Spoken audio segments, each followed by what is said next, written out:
ఇప్పుడు మన పక్క బాక్స్లో చూస్తున్నట్టు ఆయన ప్రముఖ దర్శకుడు రాజమౌళి కుటుంబంతో సహా వచ్చి ఓటింగ్లో పార్టిసిపేట్ చేశారు. ఎందుకు దీన్ని నేను స్పెసిఫిక్గా మెన్షన్ చేస్తున్నానంటే, మీ అభిమాన దర్శకులు హీరోలు కూడా వస్తారంటే కొంత ఇప్పుడు చిరంజీవి గారు లేకపోతే రామ్ చరణ్, ఈయన అల్లు అర్జున్ కూడా జూబ్లీహిల్స్లో ఉన్న వాళ్ళది ఈ నియోజకవర్గం పరిధిలోకి రావట్లేదు, వాళ్ళది ఖైరతాబాద్ నియోజకవర్గంలోకి వస్తుంది కాబట్టి వాళ్ళు ఓటింగ్కి రారు.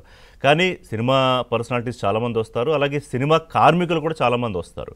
సో ముఖ్యంగా వాళ్ళనన్నా ఆదర్శంగా తీసుకుని, వాళ్ళకి చాలా పనులు ఉంటాయి కదా, మనమే చాలా బిజీ అనుకుంటే వందలు వేల కోట్లతో సినిమాలు చేసేవాళ్ళు వాళ్ళకి ఇంకా చాలా పనులు ఉంటాయి. అయినా వాళ్ళు పొద్దున్నే వచ్చి బాధ్యతగా, ఇప్పుడు స్క్రీన్లో మనం రాజమౌళి వారి అబ్బాయి కార్తికేయ వాళ్ళని చూస్తున్నాం. సో వాళ్ళు వచ్చి ఓటింగ్ పార్టిసిపేట్ చేస్తున్నారు కదా. సో దయచేసి ఓటర్లకు విజ్ఞప్తి ఏంటంటే, ఏబిఎన్ తరపు నుంచి you please come out and be participate in voting. ఇప్పుడు బస్తీల్లో ఉన్న వాళ్ళు వీళ్ళందరూ పాపం వస్తారు, ఎందుకంటే వాళ్ళకి ఓటు అంటే చాలా ముఖ్యం, వాళ్ళ ప్రాణంతో సమానంగా చూసుకుంటారు.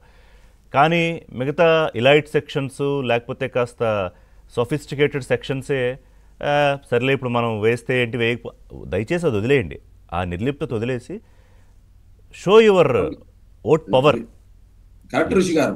గతంలో ఇప్పుడు కొంత పేదవాళ్ళలో ఈ ఓట్ల దినాన్ని పండుగ దినంగా చూస్తారు. అవును. కొంత అప్పర్ అంటే కొంత ఎలైట్ సెక్షన్స్ లో